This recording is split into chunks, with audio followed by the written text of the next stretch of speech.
अउज़ुबिल्लाहि मिनश्शैतानिर्रजीम बिस्मिल्लाहिर्रहमानिर्रहीम अल्हम्दुलिल्लाहि रब्बिल आलमीन अस्सलातु वस्सलामु अला रसूलिल करीम अस्सलामु अलैकुम वरहमतुल्लाहि वबरकातुहू। उम्मीद है आप सब खैरियत से होंगे। और आज जो है वो हम एक न्यू चैप्टर शुरू करने जा रहे हैं। इसके अंदर तकरीबन 7 to 8 अहादीस हैं। सो छोटी हदीसें हैं, इंशाल्लाह आज के चैप्टर में ही हम कंप्लीट कर लेंगे। सो इसको हम स्टार्ट कर लेते हैं। बाब का नाम आप पढ़ें स्क्रीन के ऊपर भी, और इसमें हम बे अराया, दरख्तों और इनके फलों की बे में रुखसत के बारे में हदीस पढ़ेंगे। सबसे पहले हदीस नंबर 712 हम देख लेते हैं। हदीस नंबर 712 हज़रत जैद बिन साबित रज़ी अल्लाह ताला अन्हो से रिवायत है कि रसूल सल्लल्लाहु अलैहि वसल्लम ने अराया में रुखसत दी कि इनको अंदाजे से माप कर फरोख्त कर दिया जाए। बुखारी और मुस्लिम की हदीस है, और मुस्लिम में है कि रसूल सल्लल्लाहु अलैहि वसल्लम ने अराया में रुखसत दी कि घर वाले अंदाजे से खुश्क खजूर देकर खाने के लिए ताज़ा खजूरें हासिल कर लें।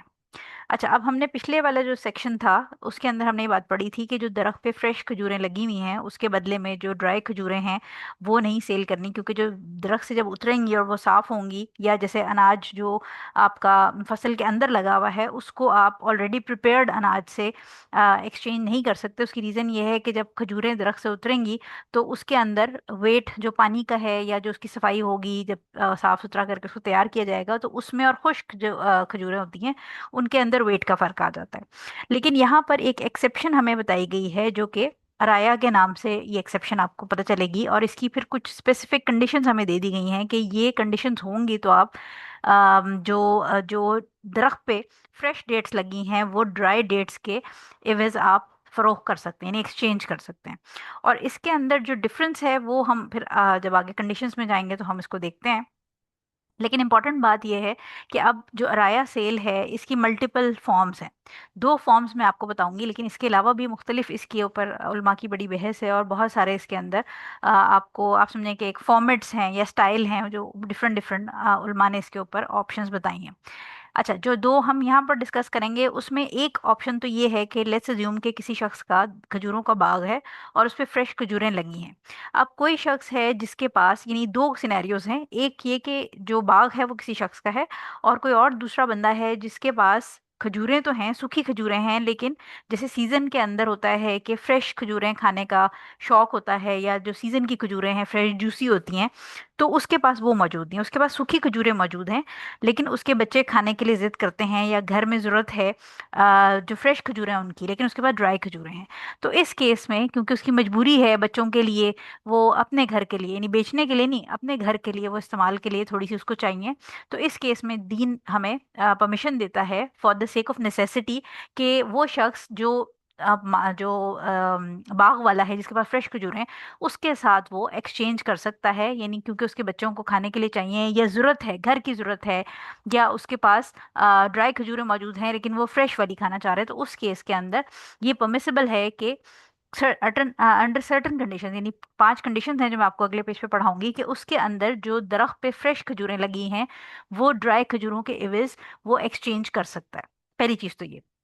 यानी पहले एक सिनेरियो में बाग तो है लेकिन बाग के साथ जिसका एक्सचेंज हो रहा है वो शख्स है जिसके पास ड्राई खजूरें हैं, और वो अपने पर्सनल यूज़ या out of necessity, out of किसी मजबूरी के उसको फ्रेश खजूरें चाहिए और उसके पास फ्रेश खजूरों का कोई स्टॉक नहीं है। ठीक है, एक तो इस केस में परमिसिबिलिटी है। कंडीशन आगे अगले पेज पे मैं आपको बताऊंगी। सेकंड कंडीशन क्या है, सेकंड सिचुएशन क्या हो सकती है कि एक शख्स है जिसका खजूरों का बाग है, और वो क्या करता है कि बाग में से एक या कोई दो दरख्त जो है वो डोनेशन के लिए दे देता है। डोनेशन से क्या मुराद है कि वो कहता है कि अच्छा जी ये दो दरख्त हैं, इसका फल जो है वो गरीबों या यतीमों मस्कीनों के लिए। ठीक है, अब वो फल जो है वो तैयार हो रहा है, पक रहा है, लेकिन गरीब मस्कीन जो है उनका क्या मसला है कि वो इंतजार नहीं कर सकते आके जब वो पक के खजूरें तैयार होंगी, या हो सकता है कि वो उनके बार बार वो चेक करने आए तो जो बाग वाला है उसको दिक्कत हो, यानी बार बार जो गरीब मस्कीन है, फुकरा हैं, वो जब आपके बाग में आते हैं, आना जाना, चौकीदारी और इस किस्म के मसले मसाइल, तो इस केस में हो सकता है कि जो बाग वाला है उसको दिक्कत होने लग जाए गरीबों के आने से, बार बार आने जाने से, कि वो सिर्फ चेक करने आ रहे हैं, या ये भी हो सकता है कि गरीबों को फ्रेश डेट्स चाहिए और अभी वो दरख्त पे पकी नहीं है। तो इस केस में क्योंकि उसने अब ये तैयार कर लिया था और उसने कहा था कि ये दो दरख्त या एक दरख्त जो है वो मैं डोनेशन में दे रहा हूँ, इसका जितना भी फ्रूट उतरेगा वो गरीबों और मस्कीनों के लिए, तो इस केस में वो अपनी हैसल बचाने के लिए, या जो बेचारे गरीब लोग हैं जिनके पास है ही नहीं खजूरें खाने के लिए, वो इंतजार नहीं कर सकते पकने का, तो इस केस में क्या होगा कि जो दरख्त पे लगी हैं वो एक स्पेशली एक बंदे को बुलवाया जाएगा, जो जो दरख्त जैसे एक या दो दरख्त डोनेशन के हैं, स्पेशली उस शख्स जो प्रोफेशनल होगा उसको बुलवाया जाएगा, और प्रोफेशनल आके पूरा सारी साइडों से दरख्त को घूम के गेज करेगा कि इस दरख्त के ऊपर, एक दरख्त पे 5 मन खजूरें लगी हैं। यानी वो हिसाब क्या लगाएगा कि ये इसमें 5 मन खजूरें लगी हैं, जब ये नीचे उतरेंगी और तैयार करके नहीं, ये जब फॉर सेल मार्केट में जाने लगेंगी, तो ये लेट्स अज्यूम कि इनमें इतने केजी जो पानी है वो उड़ जाएगा, या प्रेपरेशन के अंदर सफाई होगी तो इतना केजी कम हो जाएगा, और फाइनल इतने केजी जो है वो हमारे पास यील्ड बचेगी इस दरख्त से।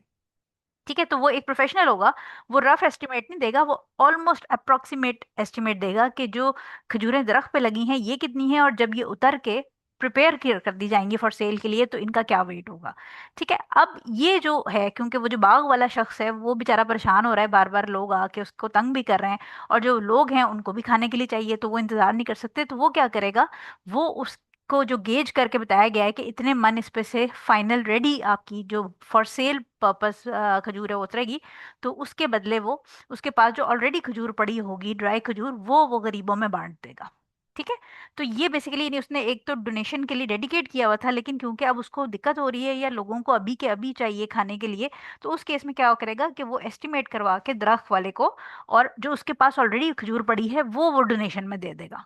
यानी एक्सचेंज हो रहा है, बेसिकली गीली खजूर जो दरख्त पे लगी है उसके बदले ड्राई डेट्स वो डोनेशन में दे रहा है। तो ये दो सिचुएशन मैंने आपको बताई है। एक सिचुएशन में उस जो बंदा आया था एक्सचेंज करने के लिए, उसके पास पुरानी खजूर थी, ड्राई खजूर थी, और उसको अपने घर के खाने पीने, बच्चों के खाने के लिए चाहिए थी, बट कोई और सेंस जगह नहीं थी जहाँ से उसको वो परचेज कर सकता है, कुछ मिल सकती, तो उस केस में भी अलाउ कर दिया गया कि वो अपनी ड्राई खजूरें मालिक को देगा और उसके बदले वो फ्रेश खजूरें ले जा सकता है। ठीक है, और दूसरी हमने कंडीशन बताई कि डोनेशन के अंदर अगर गरीबों के लिए एक या दो दरख्त फिक्स कर दिए गए हैं, और उस केस में अगर कोई सिचुएशन ऐसी क्रिएट होती है तो ड्राई खजूरों को वेट खजूरें, फ्रेश खजूरों के एवज एक्सचेंज किया जा सकता है। अब इसके अंदर 5 कंडीशंस दी गई हैं उलमा की तरफ से, जो हम आगे हदीस में भी देखेंगे, अगली हदीसों में भी, कि कंडीशंस क्या दे दी गई हैं आपको, कि पहली चीज़ ये कि ये जो फ्रेश डेट्स हैं ये दरख्त पे लगी हों, यानी ये फ्रेश डेट्स उतरी हुई मार्केट, यानी जैसे दरख्त से उतार के प्रिपेयर ना कर ली गई हों सेल के लिए। अच्छा, अब इसका मकसद क्या है, इसका मकसद ये है कि प्राइमरीली ये आप समझें कि इसमें रुख्सत दी गई है, एक रूल जो हमने पिछले चैप्टर में पढ़ा था कि ड्राई वर्सेस जो वेट डेट्स हैं वो एक्सचेंज नहीं हो सकती। ये रुख्सत किस लिए है, ये आपको कंसेशन किस लिए दी गई है कि कहीं पर किसी की कोई मजबूरी हो अपने पर्सनल सिचुएशन के अंदर, तो उस केस में गरीब शख्स या जो बेचारा हैंड टू माउथ है, वो ऑब्वियसली, क्योंकि पुराने आपको याद होगा कि उस टाइम में जो खजूरें हैं वही स्टेपल फूड होती थी उस मक्का मदीना में, या जैसे हमारे यहाँ गंदम है, चावल है, वो हमारा स्टेपल फूड है, तो ये सेम सिचुएशन जो है वो आप गंदम और चावल वगैरह में भी लगाएंगे, लेकिन क्योंकि एग्जाम्पल डेट्स के साथ है तो वो समझ ज़्यादा आराम से आ जाती है। सो इसके अंदर आपका पहला जो पॉइंट है वो ये कि जो खजूरें हैं वो अभी दरख्त पे लगी हों। अब दरख्त पे लगी क्यों हो, वो इसलिए लगी हों क्योंकि जब तक वो दरख्त पे लगेंगी वो थ्रू आउट पकेंगी और साथ के साथ वो कंज्यूम होती जाएंगी। अगर इसकी जगह आप फ्रेश जो उतरी हुई तैयार डेट्स हैं उनको एक्सचेंज कर देंगे, तो जो फ्रेश उतरी हुई डेट्स हैं वो फिर कुछ अरसे में ड्राई हो जाएंगी, यानी वो विद इन फ्यू जो शॉर्ट स्पैन ऑफ टाइम है उसमें ड्राई हो जाएंगी, जबकि जो दरख्त में लगी हैं वो इतनी जल्दी ड्राई नहीं होंगी। तो मकसद तो यहाँ पर ये था ना कि जो फ्रेश डेट्स हैं या जो खाने के लिए अवेलेबल हैं वो आपको मिलें, यानी जिस बंदे को आप दे रहे हैं। तो इसमें पहली चीज़ ये है कि फ्रेश डेट्स जिस पे आप एक्सचेंज कर रहे हैं ड्राई डेट्स का, वो दरख्त पे लगी हों, वो उतर के तैयार आपके पास मौजूद ना हो। ठीक है, सेकंड इसमें जो कंडीशन है वो ये है कि जो फ्रेश डेट्स का दरख्त के ऊपर एस्टिमेशन है वो रैंडमली मैं और आप नहीं लगाएंगे, उसके लिए स्पेशली किसी प्रोफेशनल को बुलाया जाता है जो दरख्त को देख के हिसाब लगा दे कि इसमें इतनी खजूरें हैं, और जब ये उतरेंगी और सफाई सुथराई या जो भी उसकी प्रेपरेटरी मेथड है उसके बाद ये इतनी बचेंगी, तो it has to be estimated by a professional. Number third point इसके अंदर जो कंडीशन है वो आपने याद ये रखनी है कि क्वांटिटी जो है ये आपके कमर्शियल सेल्स के लिए परमिशन नहीं दी जा रही। ये जो अराया की सेल है ये पर्सनल यूज के लिए, यानी इसकी एक स्पेसिफिक क्वांटिटी हमें अगली हदीस में आपको बता, वैसे मैं यहाँ पर भी बता दूंगी लेकिन अगली हदीस के अंदर आपको स्पेसिफिक हुजूर से हम क्वांटिटी बता देंगे कि इससे ज़्यादा क्वांटिटी आप एक्सचेंज नहीं कर सकते, लिहाजा इससे ये साबित होता है कि ये कमर्शियल पर्पस के लिए नहीं है, ये छोटी अमाउंट में पर्सनल यूज़ या किसी अपने जैसे मतलब गरीब इंसान के आप समझें कि खाने पीने का सिस्टम बैलेंस करने के लिए ये परमिशन दी गई है, रुख्सत दी गई है मेन जो प्रोहिबिशन थी उसके अंदर। ठीक हो गया। तो थर्ड पॉइंट ये है कि क्वांटिटी स्मॉल होगी और वो नेक्स्ट हदीस में क्वांटिटी आपको पता चल जाएगी। नंबर फोर्थ पॉइंट ये है कि ये जो सारी चीज़ है, यानी ये जो परमिशन मिल रही है आपको एक प्रोहिबिशन के अंदर, ये पर्सनल नीड के लिए मिल रही है, ये कमर्शियल प्रैक्टिस में बेईमानी नहीं करनी। कि अगर आपने कमर्शियल प्रैक्टिस में ये काम शुरू कर दिया तो फिर वो पिछली वाले जो सेक्शन था उसमें जो प्रोहिबिशन थी कि फ्रेश वर्सेस ड्राई का एक्सचेंज नहीं होगा, और उसमें मैंने आपको तरकीब क्या बताई थी कि फिर अगर आपको ऐसे करना है तो पहले आप ड्राई डेट्स बेचेंगे और बेच के और फिर उसके पैसों से आप नई डेट्स लेंगे। ठीक है। तो ये जो आपकी एक्सचेंज वाली रुख्सत है, ये आपको सिर्फ छोटी क्वांटिटी में पर्सनल यूज के लिए दी जा रही है, कमर्शियल पर्पस के लिए नहीं दी जा रही। लास्ट इसमें पॉइंट ये है कि जो एक्सचेंज है वो ऑन स्पॉट होना चाहिए और इमीडिएट होनी चाहिए। यानी ये नहीं है कि आप कहें कि हाँ ठीक है तुम कल परसों आ जाना, 3 दिन 4 दिन बाद आ जाना, तो अभी तुम ये ले जाओ फिर ये ऐसे। मतलब इसमें क्रेडिट वाला चक्कर नहीं होगा, इसमें it has to be on spot immediate. उधर ही आपने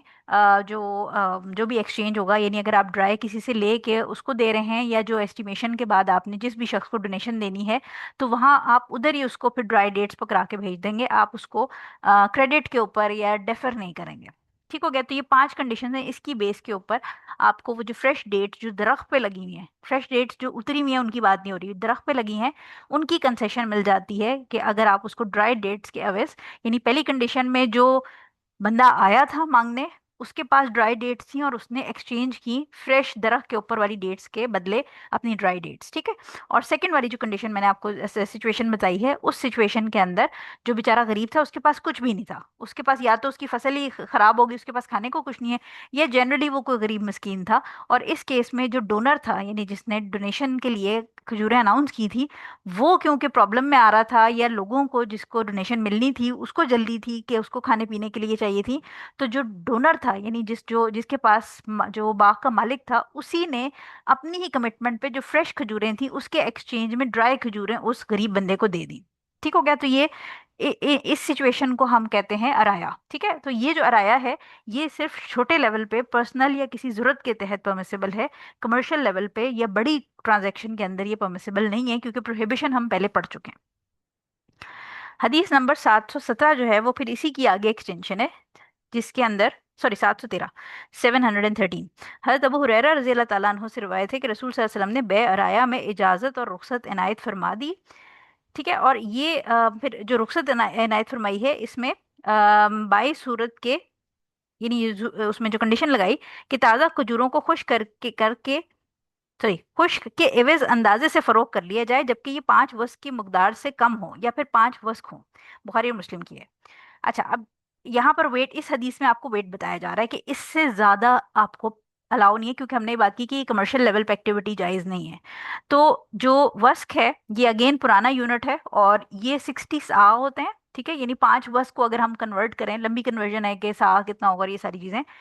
लेकिन जो वस्क हैं वो तकरीबन आपका रफली, क्योंकि इसमें थोड़ा सा डिफरेंस होता है, अगेन ये वॉल्यूम के यूनिट्स होते हैं और इनको हम केजीज में कन्वर्ट जब करते हैं तो ये तकरीबन आजकल के दौर में 610 से 650 kg ऑफ डेट्स के बीच में बनेगा। कि इससे ज़्यादा का जो आप, यानी ये जो 610 से 650 kg है, ये बेसिकली आप समझें कि उस गरीब शख्स को अगर आप 5 वस्क तक मैक्सिमम कट ऑफ पॉइंट है तक दे सकते हैं, ताकि ये जो इतना है 610 से 650, ये इसका पूरे साल का खाना पीना उस खजूर के साथ हो जाए, क्योंकि खजूर वहां पर स्टेपल डेट जो फूड था वो था। तो अगर आप 5 वस्क ले रहे हैं तो आप फिर जो भी आपका आइटम है जिसका आपको प्रोहिबिशन है, राइस है या वीट है या पल्सेस हैं, तो उसमें फिर आप 5 वस्क या उससे कम दे सकते हैं। बेसिकली उससे कम ही रखें। उसकी रीज़न ये है कि क्योंकि कन्वर्जन्स के अंदर फिर थोड़ा वॉल्यूम और वेट का जो फ़र्क आ जाता है, उसके हिसाब से 610 से 650 किलो जो कहा गया है वो इसलिए है कि ये पूरे साल का उस गरीब शख्स को आप मैक्सिमम जो राशन एक तरह से कह लें या आप उसको फ्रूट कह लें या जो भी उसका स्टेपल फूड है वो दे रहे हैं। ठीक है। सो इसलिए अगेन ये क्वांटिटी इसलिए फिक्स की गई है ताकि लोग इस रुख्सत को, इस कंसेशन को कमर्शियल पर्पस के लिए ना यूज करना शुरू कर दें। ठीक हो गया। अच्छा, फिर इसके बाद छोटी छोटी मैंने आपको बताया था हदीसें हैं। 714 नंबर हदीस हमारे पास अब्दुल्ला इब्ने उमर रज़ी अल्लाह ताला अन्हु से रिवायत है कि रसूल सल्लल्लाहु अलैहि वसल्लम ने फलों को पकने से पहले फरोख्त करने वाले और ख़रीदार दोनों को इनकी तिजारत से मना फरमाया है। बुखारी और मुस्लिम की हदीस है। और एक रिवायत में है कि जब आप सल्लल्लाहु अलैहि वसल्लम से पूछा जाता कि फलों के पकने की सलाहियत से क्या मुराद है, तो आपने फरमाया जब इन पर आफत और नुकसान का अंदेशा ना रहे। अच्छा, अब जो अराया थी वो पिछली वाली हदीसें उससे रिलेटेड थी। अब ये हम आ गए सेल ऑफ फ्रूट और जो वेजिटेबल्स वगैरह हैं उनके बारे में बात हो रही है। तो हुजूर सल्लल्लाहु अलैहि वसल्लम से पूछा जो गया कि कब हम जो है वो दरख्त पे जब फ्रूट लगा हो तो हम किस पॉइंट पे आके उसको सेल कर सकते हैं। जैसा भी आपने देखा होगा आम का दरख्तों पे या आम के जो बागात हैं, या जब सर्दियां होती हैं तो किन्नू आता है, ऑरेंजेस आते हैं। तो उसके अंदर बागात में वो बिल्कुल पकने का बिल्कुल ऐसा ऐसा नहीं है कि बिल्कुल वो पीले होके बिल्कुल रेडी हो जाएं तो उस वक्त वो उसको बेचने के लिए भेजते हैं, बल्कि वो यूजुअली आपने देखा होगा कि आमों के केस में स्पेशली थोड़ा सा पहले उतार लेते हैं उनको, क्योंकि आपने उसका वो जो ट्रेवल टाइम है या उसकी ट्रांसपोर्टेशन टाइम है वो भी रखना होता है। क्योंकि वो अगर लेट्स अज्यूम कि अगर हम पाकिस्तान में देखें तो पाकिस्तान में अगर सिंध से आम उतर रहे हैं तो वो पूरे पाकिस्तान में डिस्ट्रीब्यूट होने होते हैं और फिर वो ओवरसीज भी जाने होते हैं, एक्सपोर्ट होने होते हैं। तो उसके अंदर क्या होता है कि अगर आप बिल्कुल पका हुआ आम तैयार करके उसको उतारेंगे और फिर आप बेचेंगे आगे, तो वो बाय द टाइम अपनी डेस्टिनेशन पे पहुंचेगा वो सड़ जाएगा। ठीक है। तो हुजूर सल्लल्लाहु अलैहि वसल्लम से यहाँ पर जो सवाल किया जा रहा था वो ये था कि जो फल, मैं इन्हीं फलों की बात ही हो रही है लेकिन इसमें सब्जियां भी आपकी आ जाएंगी इसी हिसाब से, कि प्राइमरीली जो फल हैं उसके पकने की जो फरोख्त है उसमें आप किस लेवल पे, यानी आप अपने दरख्तों पे लगा हुआ है वो आप सेल कर सकते हैं। जैसे ठेके पे लोग दे देते हैं तो दूसरे जो ठेकेदार है वो आके फिर सारे फ्रूट उतारता है और ये सेल परचेज हो रही होती है। नहीं, जब ठेके पे दिया जाता है कि अच्छा ये सारा फ्रूट तुम उतार लो अपने बंदे ला के और फिर हमें आप समझें कि वो जो फ्रूट तुम लेके जाओगे उसके बदले पैसे दे देना। तो हुजूर सल्लल्लाहु अलैहि वसल्लम ने इसका जो आंसर बताया वो ये कि जब किसी आफत या अंदेशे का खतरा ना रहे, यानी फॉर एग्जाम्पल जैसे मैंने आपको पहले भी बताया था कि अगर आम को देखें तो आम के जो फूल जिसको उर्दू में बोर कहते हैं, आम के दरख्त पे जब बोर आ जाते हैं तो अगर उस पॉइंट पे आप उसको बेच देंगे, और उसके बाद हम आगे भी हदीसों में पढ़ेंगे कि आग लग गई, या सॉरी आग नहीं लगी, अगर आंधी आ गई फॉर एग्जाम्पल, बारिशें, ओले पड़ गए और उसके बाद वो फूल ही डिस्ट्रॉय हो गए, तो जिसको आपने बेचा है उसका बहुत ज्यादा नुकसान हो जाएगा। लेकिन अगर आप उसको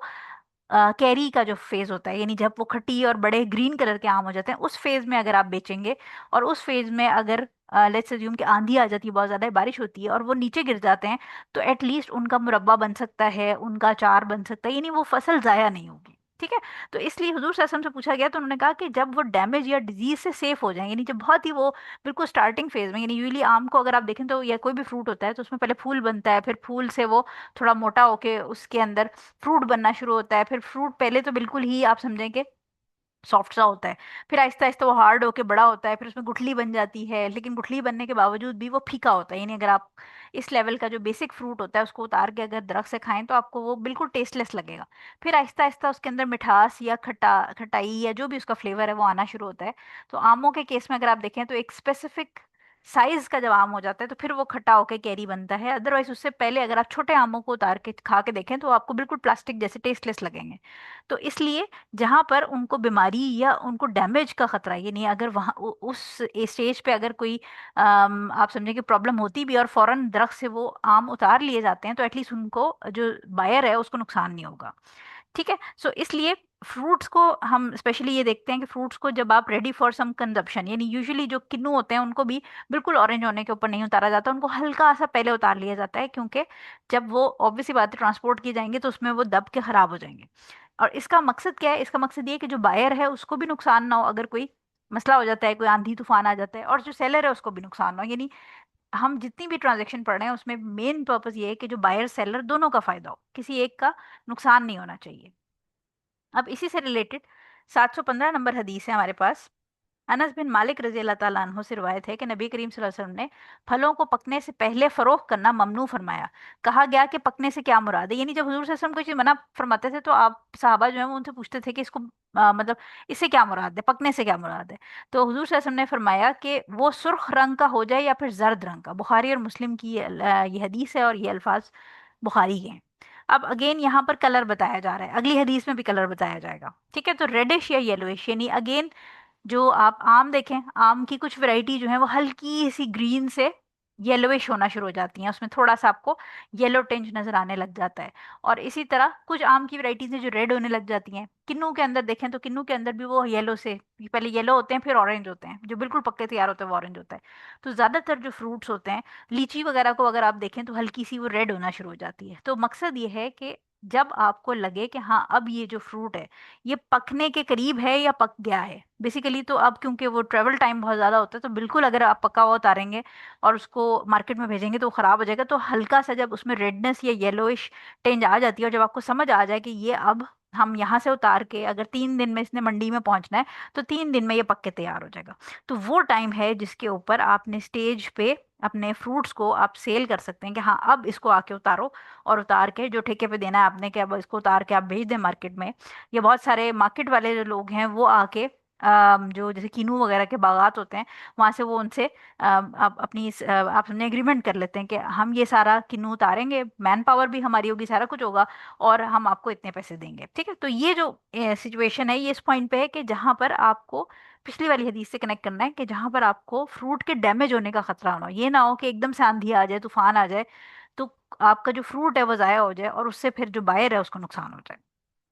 ठीक है। और आजकल हम वैसे देखते हैं कि जो थोड़े से ग्रीन हल्के से बड़े साइज के होते हैं, और ऑलमोस्ट आप समझें कि वो कुछ और दिन दरख्त पे लटके रहेंगे, 1 हफ्ता 10 दिन, तो गर्मी से वो पक जाएंगे। लेकिन वही बात कि हमें क्योंकि ट्रांसपोर्ट करने होते हैं, तो हम ये रिस्क नहीं ले सकते कि बिल्कुल पका हुआ आम अगर आप ट्रांसपोर्ट करेंगे। कभी कभी ऐसा भी होता है कि महीने महीने की शिपमेंट होती है, तो उस केस में फिर उनको उतार के और पाउचेस के साथ, वैसे तो खैर ये मना है कि केमिकल जो पाउडर होता है वो नहीं यूज़ करना चाहिए, हेल्थ के लिए हार्मफुल होता है। लेकिन क्योंकि एक सिस्टम चला आ रहा है नॉर्मली, तो आप अक्सर देखेंगे कि आप पेटी खोलते हैं तो उसमें से आपको वो केमिकल जो पाउडर होता है जो पकने के लिए डाला जाता है वो मौजूद होता है। सो बहरहाल ये कि इन इन दैट केस अगर कोई आंधी तूफान आ भी जाता है, तो वो जो फ्रूट है वो सेफ है इस लिहाज से कि उसको अब क्योंकि साइंस ने तरक्की कर ली है, तो एटलीस्ट आप उसको केमिकल वगैरह रख के पका सकते हैं। ठीक हो गया। सो यानी बेसिकली पकने का जो मेन कंसर्न है कि वो ये ना हो कि वो बहुत ही यंग स्टेज में हो, या वो इतनी स्टेज पे आ जाए कि वो सड़ जाए। तो दोनों केस में से जो बायर है उसका नुकसान हो जाएगा। लिहाजा बड़ी अप्रोप्रिएट आपने सेंटर में एक पॉइंट लेके, जहां पर बायर का नुकसान ना हो और सेलर का नुकसान ना हो, उस पॉइंट पे आपने फ्रूट को उतारना है। इसी तरह अंगूरों के बारे में बात हो रही है अगली हदीस में। 700, यानी इन सारी अहादीस का मतलब ये है कि जो फ्रूट है उसको आपने उस वक्त बेचना है जिसमें आप जो बेच रहे हैं आपको भी पैसे मिलें तो आपको फायदा हो रहा है, और जो खरीद रहा है उसके केस में अगर कोई खुदा ना खास्ता नागहानी आफत आ जाती है तो उसका नुकसान ना हो। ठीक है। और एंड आखिरी जो हदीस है उसमें फिर हम नुकसान के बारे में पढ़ेंगे कि उसके बारे में हजूर सल्लल्लाहु अलैहि वसल्लम ने क्या कहा। तो 716 नंबर हदीस है, हजरत अनस बिन मालिक रज़ी अल्लाह ताला अन्हो से ही एक और रिवायत है कि नबी करीम सल्लल्लाहु अलैहि वसल्लम ने अंगूर को स्याह रंग इख्तियार करने से पहले और दाने को सख्त होने से पहले फरोख्त करने से मना फरमाया है। इसे निसाई के पांच सिवा पांचों ने रिवायत की है, इब्ने हिब्बान और हाकिम ने इसे सही करार दिया है। ठीक है। अच्छा, अब इससे मुराद भी अगेन यही है कि पक जाएं वो या पकने वाले हों। वही बात कि अगर आपने ट्रांसपोर्ट करने हैं तो फिर आपको थोड़े ऐसी कसर रख के उतारने पड़ेंगे, लेकिन बिल्कुल कच्चा नहीं उतारना, क्योंकि बिल्कुल कच्चे में अंगूर आपको पता है उसका कोई टेस्ट ही नहीं होगा। ठीक है। सो और इसी तरह ग्रेन्स जो हैं, ग्रेन्स के अंदर भी क्या होगा कि अगर वो बाली जो है, यानी जो आप गंदुम को देखें, तो अगर गंदुम जब बिल्कुल एंड में पक के तैयार होती है तो उसके दाने जरा वो उसको आई डोंट नो क्या कहते हैं, वो जो उसकी खोशा होता है, आई डोंट नो कि उसको एग्जैक्टली उर्दू में क्या कहते हैं, लेकिन उसके दाने अलग अलग ब्राउन होके हो जाते हैं। ठीक है। लेकिन जब वो कच्ची होती है, जब हरे रंग की होती है, तो हरे रंग की जब होगी तो आप देखें कि उसके दाने बड़े चिपके हुए होते हैं आपस में साथ। तो इस पॉइंट पे अगर आप चिपके हुए दानों के साथ बेच देंगे तो वो किसी काम की नहीं है। ठीक है। तो बेसिकली सारी चीज़ों के अंदर, चाहे आप फसल का काम कर रहे हैं यानी ग्रेन्स का काम कर रहे हैं या आप फ्रूट्स का काम कर रहे हैं, इसमें आपने इम्पॉर्टेंट चीज़ ये है कि जो कंज्यूमेबल है, यानी अगर कोई भी मसला होता है तो जो खरीदार है वो उसका कोई इस्तेमाल कर सके, वो उसको मार्केट में बेच के अपने पैसे दोबारा कमा सके। यानी उसने जो पैसे सेलर को दिए हैं, तो आपके पास जो जो भी फ्रूट या आप ग्रेन्स बेच रहे हैं वो इस काबिल होने चाहिए कि वो आगे जो खरीदार है वो मार्केट में मंडी में ले जाके अगर बेचे तो उसको नुकसान ना हो, उसको एटलीस्ट कुछ पैसा मिले। कुछ ना कुछ देखें, प्राइसेस आगे पीछे बढ़ती हैं कम होती हैं, उसमें हो सकता है कि कहीं उसको थोड़ा बहुत नुकसान हो जाए, लेकिन एटलीस्ट उसके सारे पैसे डूब ना जाए। तो ये जो इन सारी हदीस का मतलब है वो ये है कि आप जब भी बेचेंगे फ्रूट, जो यूजली मैं और आप तो नहीं बेचते, ये जो यूजली एग्रीकल्चर लैंड होती हैं, जो स्पेशली बागात होते हैं जिन लोगों के, ये उनके लिए ज़्यादा समझने की चीज़ें होती हैं। और नॉर्मली अगर आप देखें तो मेरा ख्याल है कि इंडिया पाकिस्तान में ऑलमोस्ट इसी तरह ये प्रैक्टिस की जा रही होती है कि इसमें जो बायर है उसका यूजली सेलर ख्याल रखता है कि उसका नुकसान नहीं होना चाहिए। ठीक है। 717 नंबर हदीस हमारे पास आ गई। सेकेंड लास्ट हदीस है इस चैप्टर की। हजरत जाबिर बिन अब्दुल्लाह रजी अल्लाह ताला अन्हु से रिवायत है कि रसूल सल्लल्लाहु अलैहि वसल्लम ने फरमाया, अगर तू अपने भाई के हाथ फल फरोख्त करे और इसे कोई आफत और मुसीबत पहुंच जाए तो तेरे लिए इससे कुछ भी वसूल करना हलाल नहीं। बगैर किसी हक के अपने भाई का माल तू कैसे हासिल करेगा। मुस्लिम की हदीस है, और मुस्लिम की एक दूसरी रिवायत में नबी करीम सल्लल्लाहु अलैहि वसल्लम ने आफात के मुकाबले में कीमतें वज़ा करने का हुक्म दिया है। अच्छा, अब वजह जो है वो ये है कि loss be remitted in respect of what is affected by blight. अब इसके अंदर जो है वो थोड़ा सा डिफरेंस ऑफ ओपिनियन है। मल्टीपल पॉइंट्स इसके अंदर डिफरेंट डिफरेंट स्कॉलर्स ने मेंशन किए हैं। एक तो ये पहली बात कि इसमें जो आफात का जिक्र है उसमें उलमा का सबसे मेजर जो डिफरेंस ऑफ ओपिनियन है वो इस बात पे है कि ये क्या सिर्फ जो आपकी आसमानी आफात हैं या जो एक अल्लाह ताला की तरफ से हैं उनके बारे में बात हो रही है, या ये मतलब हैं तो सारी ट्रायल्स अल्लाह की तरफ से, लेकिन ये बारिश तूफान सैलाब उनकी बात हो रही है, या इसके अंदर चोर डाकू या जानबूझ के आपने देखा होगा कि गांव में लोगों की दुश्मनी होती है तो वो आग लगा देते हैं फसल को। तो ये वाली चीजें भी कवर होंगी। तो इसके अंदर एक डिफरेंस ऑफ ओपिनियन ये है। दूसरा इसके अंदर जो है वो कुछ स्कॉलर्स ये कहते हैं कि इसमें आइडियली यानी अगर आपने एक फसल किसी को बेची, आपने फ्रूट का जो है वो टेंडर दे दिया कि ठीक है अब ये ऑलमोस्ट पक के तैयार हैं, अब तुम कल परसों आके और ये सारे किन्नू या आम उतार के ले जाना। अब लेट्स अज्यूम कि वो उसने पैसे भी आपको दे दिए, या उसने आधे पैसे आपको दिए और आधे उसने कल देने, इस तरह भी हो सकता है। तो इस केस में कुछ ग्रुप ऑफ स्कॉलर्स ये कहते हैं कि अगर उस पे नागहानी आफत आ गई, कोई बारिश कोई नुकसान हो गया, वो सारी जो फ्रूट्स हैं वो उनको कीड़ा लग गया अचानक से, कोई इस तरह का मसला हो गया, तो आप अपने जो भाई है मुसलमान भाई उसको आधे जो पैसे हैं वो माफ कर दें जो उसने देने हैं। एक ओपिनियन तो ये है। दूसरा ओपिनियन ये है कि स्कॉलर्स कहते हैं कि इसमें जो नुकसान है उसको 50-50 कर लें, यानी जो सेलर है उसको आप ऐसे भी ना करें कि बिल्कुल ही कोई पैसे ना दें, क्योंकि उसने भी ऑब्वियसली उसने बाग जो है वो सारी प्रॉपर्टी उसने डेवलप ही इस पॉइंट से की है कि उससे उसने पैसे कमाने हैं। तो इसमें कुछ स्कॉलर्स ये कहते हैं कि जो नुकसान है उसको 50-50, आधा 50% जो है वो बायर उसको बियर करे और 50% जो है वो सेलर बियर करे। और एक और इसके अंदर इमाम मालिक रहमतुल्लाह अलैह और कुछ और उलमा का ख्याल ये है कि इसको आप गेज करेंगे, यानी अगर नुकसान हुआ है फसल का और एक तिहाई या उससे ज्यादा का नुकसान हुआ है तो फिर उसमें यानी उसको नुकसान समझा जाएगा और उसके ऊपर ये हदीस आएगी फिट। लेकिन अगर एक तिहाई से कम यानी बहुत थोड़ा कुछ बहुत ही माइन्यूट अमाउंट ऑफ जो फसल है या फ्रूट है उसका नुकसान हुआ है तो फिर उस पर ये हदीस अप्लाई नहीं होगी। तो इन एनी केस ये जो डिफरेंस ऑफ ओपिनियन है उसके हिसाब से केस टू केस वेरी करेगा, और बेहतर ये है कि खुदा ना खास्ता अगर किसी के साथ ये मसला हो तो वो फिर अपने एरिया के जो जो भी स्कॉलर या मुफ्ती हैं उनके साथ डिस्कस करके उसकी प्रॉपर प्रोपोर्शन देख लें कि कितना नुकसान हुआ, और उसके हिसाब से वो 50-50 का नुकसान उठाना है या जो भी सिचुएशन है उसको गेज किया जाएगा, क्योंकि इसमें उलमा के डिफरेंट आ रहा है। तो बेस्ट ये है कि हर जो केस है जो भी नुकसान का है, वो चाहे नागहानी आफत की वजह से हो रहा है, चाहे वो किसी ने जेलसी में आग लगा दी है, तो उसमें जितना नुकसान हुआ है उसको इंडिविजुअली फिर वे किया जाएगा, और प्रोज एंड कॉन्स या दोनों बायर एंड सेलर दोनों के लिए नुकसानदेह वाली चीज ना हो तो उसको गेज करके फिर इसका रिजल्ट निकाला जाएगा। ठीक है। और लास्ट हमारे पास हदीस है 718 नंबर। 718 नंबर है अब्दुल्ला इब्ने उमर रजी अल्लाह ताला अन्हो से रिवायत है कि नबी करीम सल्लल्लाहु अलैहि वसल्लम ने फरमाया, जिस किसी ने खजूर के दरख्त पेवंदकारी के अमल के बाद खरीदे तो इस सूरत में ये फल फरोख्त करने वाले के होंगे, सिवाय ये कि खरीदार फल की शर्त कर ले। बुखारी और मुस्लिम की हदीस है। अच्छा, अब अगेन यहाँ पर क्या डिस्कशन हो रही है कि अगर कोई बाग है और आम का बाग है या किन्नू का बाग है या किसी भी फ्रूट का बाग है, और उसके अंदर अब हमें ये बात पता है, जिन्होंने बायो पढ़ी है उनको पता है कि जो फ्रूट बनता है वो मेल एंड फीमेल जो उसके अंदर फ्लावर के अंदर पार्ट्स होते हैं उनकी यूनियन से, यानी उसमें पोलन होता है और ओवरी के अंदर एग होता है और फिर वहां से वो फ्रूट बनता है। कुछ जो ट्रीज होते हैं उनमें मेल ट्रीज और फीमेल ट्रीज अलग होते हैं, और कुछ में क्या होता है कि एक ही दरख्त के फूल के अंदर मेल पार्ट भी होता है और फीमेल भी होता है, और उधर से ही वो पॉलिनेशन हो जाती है। लेकिन पॉलिनेशन आपने सुना भी होगा कि मक्खियां पॉलिनेटर्स होती हैं तो उनको मारना नहीं चाहिए, और इस्लामिक पॉइंट ऑफ व्यू से भी जो शहद की मक्खी वगैरह हैं, इस तरह के जो पॉलिनेटर्स हैं वो ऑलरेडी क्योंकि हमें शहद भी बना के दे रहे हैं, लेकिन प्लस ये है कि वो पॉलिनेशन में आपका जो फ्रूट्स हैं या जो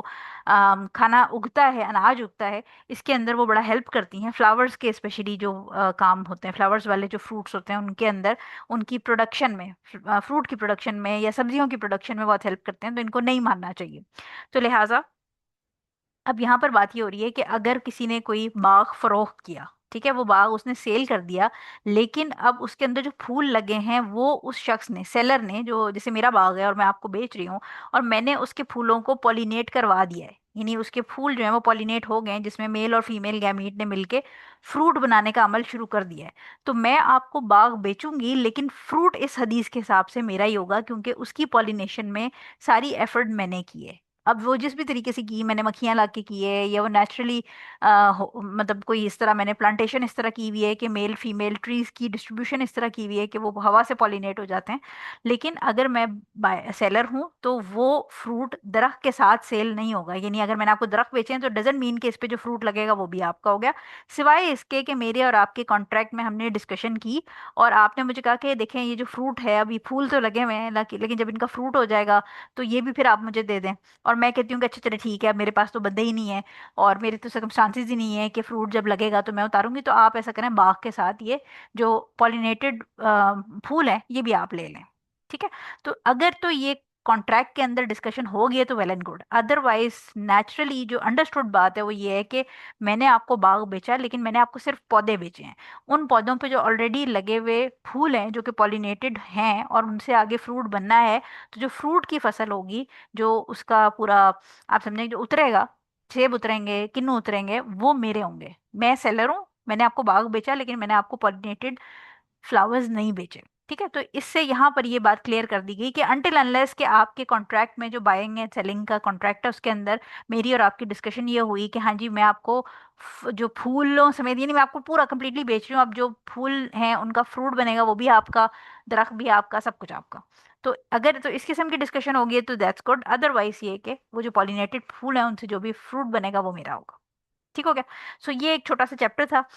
नॉर्मली हम क्योंकि शहरों में रहते हैं तो हमारे लिए तो ये बाइंग सेलिंग या हमने कोई इस तरह फ्रूट उगा के बाग नहीं बनाए होते। लेकिन कुछ फैमिलीज होती हैं जो पीछे से एग्रीकल्चर से रिलेटेड होती हैं और जिनके बागात होते हैं। तो अगर आप उस फैमिली से बिलोंग करते हैं तो फिर अपने जो भी हस्बैंड हैं या ब्रदर हैं या फादर हैं उनसे ये चीज़ें ज़रूर डिस्कस करें, उनको ये हदीसें ज़रूर बताएं। क्योंकि यूजुअली जितना मेरी अंडरस्टैंडिंग है, जितना मैंने देखा है, उसमें ये कि नॉर्मली पाकिस्तान के अंदर तो ऑलमोस्ट तकरीबन ये सारी अहादीस के हिसाब से ही काम हो रहा होता है। और लोग इसी तरह फ्रूट्स के ऊपर या चीज़ों के ऊपर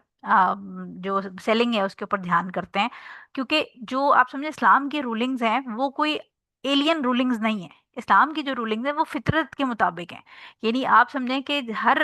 शख्स चाहे वो किसी भी मजहब का हो, उसको पता है कि झूठ बोलना बुरी बात है, उसको पता है कि फ्रॉड करना बुरी बात है। तो आप ये समझें कि जो इस्लाम की टीचिंग्स हैं या शरीयत की जो अहकामात हैं वो इंसानी फितरत के मुताबिक है। यानी फितरत जिस बात को, आपका दिल जिस बात को कहेगा कि ये गलत है, तो अगर आप उसको पढ़ेंगे तो आपको पता चलेगा इस्लाम भी उसको गलत कह रहा है। तो इसलिए नॉर्मली जो डीलिंग्स होती हैं उनके अंदर ये जो हम रूलिंग्स हमने पढ़ी हैं यही होती हैं। लेकिन हो सकता है कि कहीं पर किसी जगहों पर नॉन मुस्लिम कंट्रीज के अंदर इस तरह की डीलिंग्स ना हो रही हों। तो उस केस में फिर आप अपने, अगर आप इस किस्म का कोई कारोबार करते हैं तो फिर आप इन्फॉर्म ज़रूर करें, ताकि ये कि अगर कहीं पर भी कोई चीज़ गैर शरई तौर पे की जा रही है आपकी फैमिली में और उसकी वजह से कहीं पर हराम रिस्क का डाउट हो रहा है तो उससे बचा जा सके। सो क्लास वाइंड अप कर लेते हैं हम। नेक्स्ट वीक इंशाल्लाह हम फिर अगला चैप्टर शुरू करेंगे, जिसके अंदर हम जो पेशगी, अदाई, कर्ज और रहन का बयान, वो इम्पोर्टेंट चैप्टर है, इंशाल्लाह वो शुरू करेंगे। जो पढ़ा है उसको आगे लोगों तक फैलाइए। जज़ाकल्लाह खैर फॉर अटेंडिंग। सुब्हानकल्लाहुम्मा व बिहम्दिका अशहदु अल्ला इलाहा इल्ला अंता अस्तगफिरुका व अतूबु इलैक। अस्सलामु अलैकुम व रहमतुल्लाहि व बरकातुहू।